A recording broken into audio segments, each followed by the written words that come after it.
Cool. I'm here with Joe from Gorjira on the phone. How are you today? I'm doing excellent. Cool. You guys are on your UK tour supporting L'Enfant Sauvage, your new album. How's it been so far?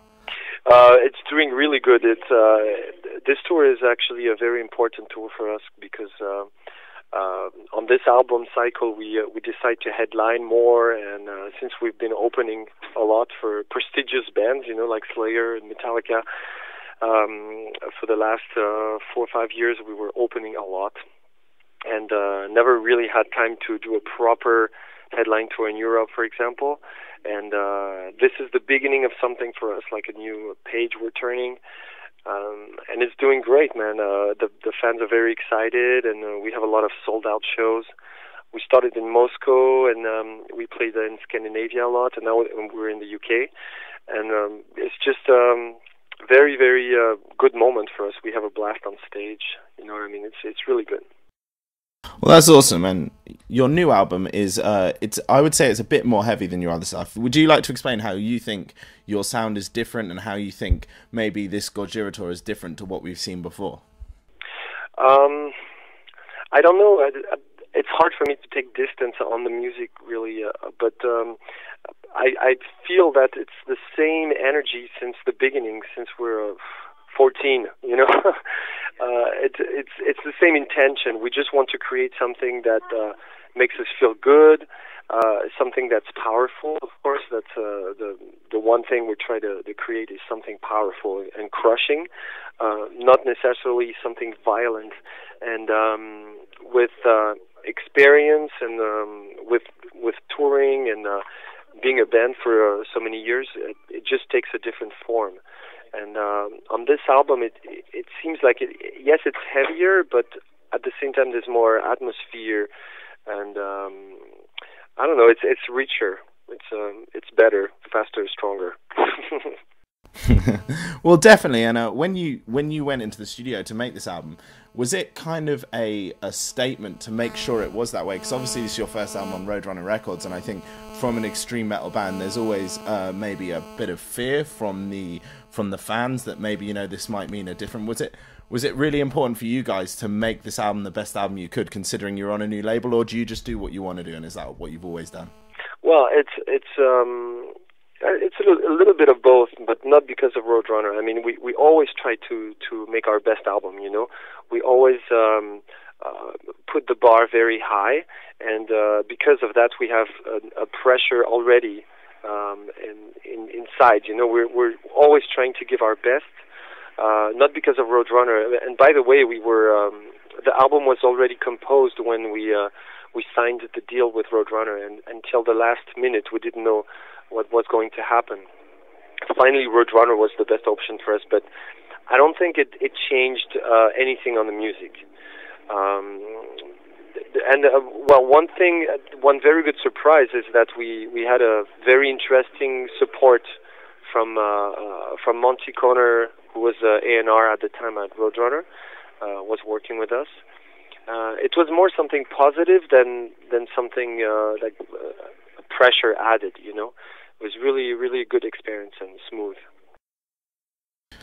Awesome, man. Your new album is probably it's probably one of the fan favorites now, and I guess it might be unusual on a tour where the fans might want to hear more of the new stuff. Have you found on this tour, when you've been picking the set list, is there a lot of it has come from L'Enfant Sauvage, or as you've been going so long, is there a big variety of all your different material? Yeah, we play a little bit of every album, maybe more of the last album, and yeah, we're a little surprised to see that the fans want to hear the new songs, and this is something really, really good, because that's what we are today. These songs represent what we are right now, so it's always a good feeling when fans dig it and want more of that.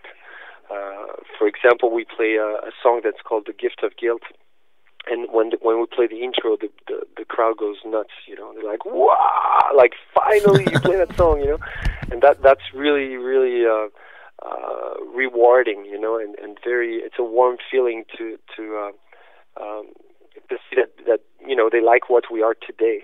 It's really good.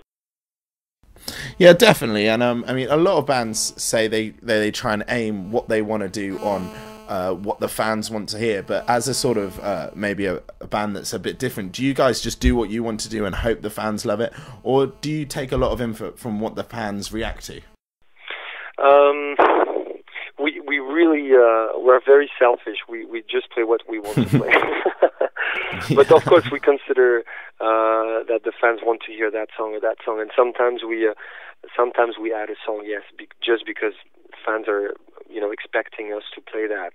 Of course, we're not just a band that's part of the cultural landscape. We're also an entertaining thing, and we're here to entertain people, so we have to give them at least a little bit of what they want. But it goes together in a sense, because when we do the set list, we try to create something that's exciting and never boring. So if we succeed, then the fans are happy in general. Yeah, and are there any songs that you think there is no Gorjira gig that doesn't have those songs? Are there any songs you always have to play, or does the set list just completely mix itself up? Yeah, there's one song that we always play is Backbone from Mars to Sirius, and it seems like we'll never get rid of that one. I'm getting a little tired with that one. That's a good example. For example, we need to play that one. If we don't play Backbone, something's wrong, So that's a good example. Awesome. Well, this interview is going to be going out in North Wales, and North Wales there very little music comes around North Wales. We often have to travel into England. It's a place that's really sort of off the beaten path. As a band that's played, all over the world for the last 15 years, do you prefer playing in the big cities, or do you like coming to places that maybe there isn't as much of a scene, but then when a lot of bands say when bands do come there, that people go really crazy and have a great time? Which one do you prefer, or is it just any show?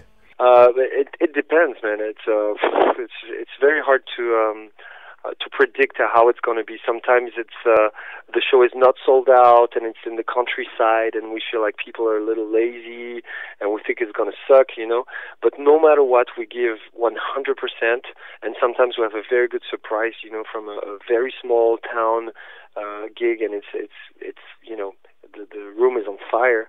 And sometimes we'll play a capital, and it's a lot of pressure from everything, the press and the record company people and stuff like that. So it turns into a nightmare sometimes, I don't know. It's hard to predict. It really depends on a lot of stuff, and especially on our mood, in the band.